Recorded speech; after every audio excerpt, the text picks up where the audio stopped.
Hyderabad Jubilee Hills road number 46 లో revenue అధికారుల కూల్చివేతలు తీవ్ర ఉద్రిక్తతకు దారితీసింది.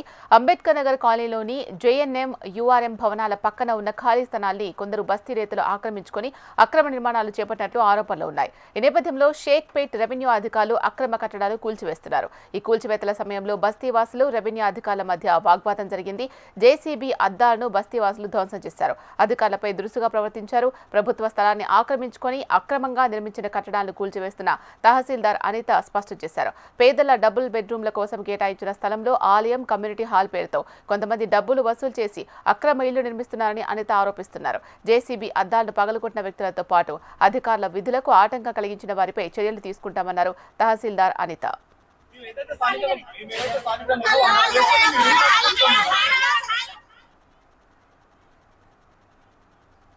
చిన్న పిల్లల్ని పెట్టుకొని ఇదే మూల టెంపుల్ వెనక గుడిసెలు వేసుకొని ఉన్నాం.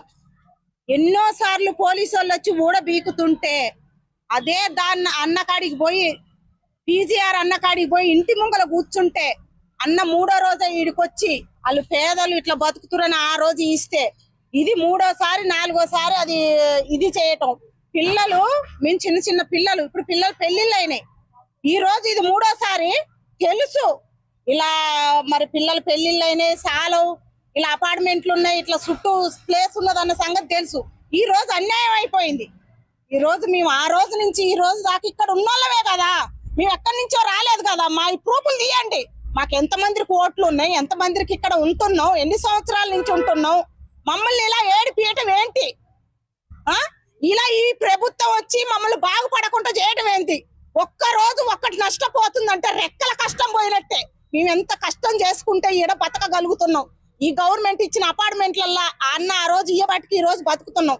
మరి ఏది మాకు న్యాయం? ఏది ఇట్లా ఎన్నాళ్ళు జరుగుతుంది? అదే ఆ పొక్కులేని మమ్మల్ని దొక్కించుకుంటూ పోతే అయిపోద్ది. ఈ గోల కొట్టే బదులు ఈ గోల కొట్టడం ఎందుకు?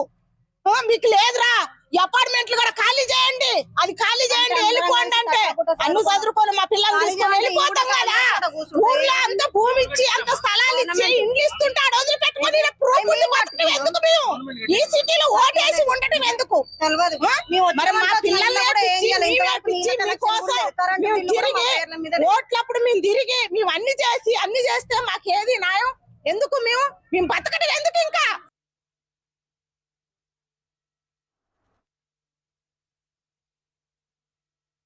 ఈ land survey number road number 45 survey number 403 government land Jubilee Hills Mastan Nagar స్లమ్కి వస్తుంది. ఈ 2 acres మనం ఇంతకుముందు జేఎన్ఎన్యూఆర్ఎం కన్స్ట్రక్షన్ కోసం ఇప్పుడు ఈ బ్లాక్స్ ఏవైతే ఉన్నాయో వాటిని కూడా మిగతా 2 acres కూడా మనము జేఎన్ఎన్యూఆర్ఎం హౌసింగ్ కోసమే ఇచ్చినాం, కన్స్ట్రక్షన్ కోసం. వాళ్ళు టేకప్ చేయకపోయేసరికి అది వేకెంట్ ఉండేసరికి ఇక్కడ ఉన్న వాళ్ళు లోకల్ లీడర్స్ అని చెప్పుకుంటున్న సోకాల్డ్ అయిన ప్రభాకర్ మీద ఆల్రెడీ మేము ఎఫ్ఐఆర్ కూడా బుక్ చేసినాం. ఆయన కొంచెం లోకల్ గా డబ్బులు వాళ్ళతో వీళ్ళతో ఒకటి కలెక్ట్ చేస్తూ ఇక్కడ ఇల్లీగల్ గా ఒక ఆల్మోస్ట్ 20 గుంటాస్ ఎంక్రోచ్మెంట్ కన్స్ట్రక్షన్ చేయిస్తూ వాళ్ళ దగ్గర అమౌంట్ కలెక్ట్ చేసుకొని వాళ్ళకి ఇల్లు కట్టిస్తా అని చెప్పేసి బేస్మెంట్స్ అవంతా వర్క్ స్టార్ట్ చేసిండు. కంప్లీట్ గా పూర్తిగా ఇల్లీగల్ కన్స్ట్రక్షన్స్, ఇందులో మనీ ఇన్వాల్వ్మెంట్ కూడా ఉంది చాలా. వాళ్ళకి అందరి దగ్గర అతను డబ్బులు కలెక్ట్ చేస్తూ ఈ కన్స్ట్రక్షన్స్ టేకప్ చేయిస్తున్నాడు బీద వాళ్ళ దగ్గర, అందరి దగ్గర. సో అవన్నీ ఇప్పటికీ ఒకసారికి 2-3 సార్లు వాళ్ళకి డిమాలిష్ చేసి వాళ్ళకి ఆల్రెడీ వార్నింగ్ ఇవ్వడం జరిగింది, అని మీద ఎఫ్ఐఆర్ చేయడం కూడా జరిగింది. అయినా కూడా అతను వినకుండా మళ్ళీ కన్స్ట్రక్షన్ 2 days నుంచి స్టార్ట్ చేసేసరికి మేము ఇవాళ వచ్చి డిమాలిష్ చేస్తున్నాం.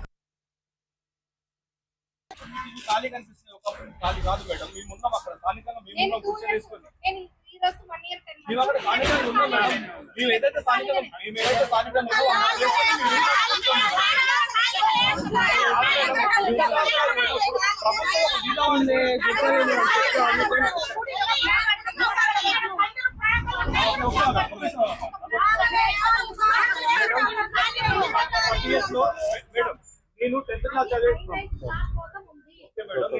చదివేటప్పుడు ఇదే ప్లేస్ లో ఉన్నా. నేను నా పిల్లలు పుట్టి నా పిల్లలు ఇప్పుడు 15 years పిల్లలు అయ్యారు మేడం. ఇప్పుడు నాకు ముగ్గురు అన్నదమ్ములు. మయ్య ఒకటే వచ్చింది. మయ్య ఒకటి సింగిల్ బెడ్రూమ్, మా అమ్మ ఒకటి లోపల. పిల్లలు హైదరాబాద్ జూబ్లీహిల్స్ రోడ్ నెంబర్ 46 లో రెవెన్యూ అధికారుల కూల్చివేతలు తీవ్ర ఉద్రిక్తతకు దారితీస్తున్నాయి. అంబేద్కర్ నగర్ కాలనీలోని జేఎన్ఎం యూఆర్ఎం భవనాల పక్కన ఉన్న ఖాళీ స్థలాన్ని కొందరు బస్తీ నేతలు ఆక్రమించుకుని అక్రమ నిర్మాణాలు చేపట్టినట్లు ఆరోపణలు ఉన్నాయి. దీనికి సంబంధించి మరింత సమాచారం మా ప్రతినిధి ఆర్కే అందిస్తారు. ఆర్కే, ఏంటి ప్రస్తుతం అక్కడ సిచ్యువేషన్? 46లోని అంబేద్కర్ నగర్ కాలనీలో జేఎన్ఎన్యూఆర్ఎం భవనాల పక్కన ఖాళీ స్థలాన్ని అయితే ఉంచడం జరిగింది. ఆ ఖాళీ స్థలాలు వాస్తవానికి డబుల్ బెడ్రూమ్ ఇల్లు కట్టేందుకు వాటిని సిద్ధం చేస్తున్నారు. అలాగే ఆ డబుల్ బెడ్రూమ్ ఇళ్ల పక్కన ఒక చిన్న ఆలయాన్ని కూడా నిర్మించాలని కొంత స్థలాన్ని అయితే రెవెన్యూ అధికారులు ఉంచడం జరిగింది. అయితే దీన్ని కొంతమంది ఆసరాగా చేసుకుని ఖాళీ స్థలాల్లోనే షెడ్లు వేసుకుంటూ అక్కడ కబ్జాలకు గురి చేస్తున్నారు. అయితే దీనిపైన గతంలోనే హైడ్రాకి ఫిర్యాదులు వెళ్ళాయి. హైడ్రా అధికారులు ఇటు రెవెన్యూ అధికారులు అయితే అలర్ట్ చేయడం జరిగింది. రోడ్ నెంబర్ 46లో ఉన్న ప్రభుత్వ భూమిలో కబ్జాకి కొంతమంది సిద్ధమవుతున్నారంటూ కూడా హైడ్రా అయితే ఇటు రెవెన్యూ అధికారులకు అలర్ట్ చేశారు. రెవెన్యూకి సంబంధించిన తహసీల్దార్ ఉదయమే తన సిబ్బందితో పాటు ఇక్కడికి రావడం జరిగింది. అక్కడ ముందుగా ఎవరైతే కబ్జా చేయడం జరిగిందో వాళ్ళకి నచ్చజెప్పే ప్రయత్నం చేశారు. ఎందుకంటే ఇదంతా కూడా ప్రభుత్వ భూమి అని నచ్చజెప్పే ప్రయత్నం చేసినప్పుడు కూడా వాళ్ళంతా కూడా ఎదురు తిరిగారు. అలాగే జేసీబీ అద్దాలు పాల్గొట్టడంతో పాటు ఇటు అధికారులు ఎవరైతే తమ బాధ్యతలు నిర్వహించడానికి వచ్చారో వాళ్ళని కూడా అడ్డుకోవడం జరిగింది. దీనిపైన తహసీల్దార్ అనిత స్థానిక పోలీస్ స్టేషన్ లో ఫిర్యాదు కూడా చేయడం జరిగింది. అయితే ఒక్కసారిగా కూడా ఎవరైతే కబ్జా చేయడం జరిగిందో వాళ్ళందరూ కూడా పెద్ద సంఖ్యలో రావడంతో పోలీస్ బందోబస్తు భారీగా ఏర్పాటు చేశారు. పోలీసులు ఎవరిని ఎక్కడికక్కడ అందరినీ కూడా చెదరగొట్టడం జరిగింది. అలాగే అక్కడ ఏవైతే షెడ్లు వేయడం జరిగిందో వాటన్నిటిని కూడా తొలగిస్తున్నారు. అలాగే మరొక గంటలో ఈ ప్రక్రియ మొత్తం కూడా పూర్తవుతుందని అయితే అధికారులు అయితే చెప్తున్నారు. మరోవైపు తనపైన దాడి చేయడంతో పాటు తన సిబ్బంది అలాగే జేసీబీ అద్దాలు పాల్గొట్టిన వాళ్ళపైన కూడా ఇటు పోలీస్ స్టేషన్ లో ఫిర్యాదు అయితే చేయడం జరిగింది. అయితే ప్రభుత్వ భూములు ఎవరైనా కబ్జా చేస్తే మాత్రం వాళ్ళపైన కఠిన చర్యలు తీసుకుంటామంటూ కూడా అధికారులు అయితే చెప్తున్నారు. ఇప్పటికైతే ప్రస్తుతానికి ఆ ప్రాంతం మొత్తం కూడా ప్రశాంతంగానే ఉంది. Sheela. Right. Thank you RK.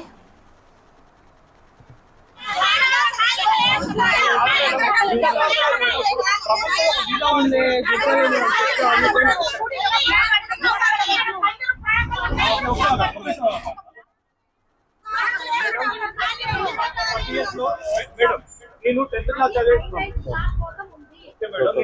చదివేటప్పుడు ఇదే ప్లేస్ లో ఉన్నా. నేను నా పిల్లలు పుట్టి నా పిల్లలు ఇప్పుడు 15 years పిల్లలు అయ్యారు మేడం.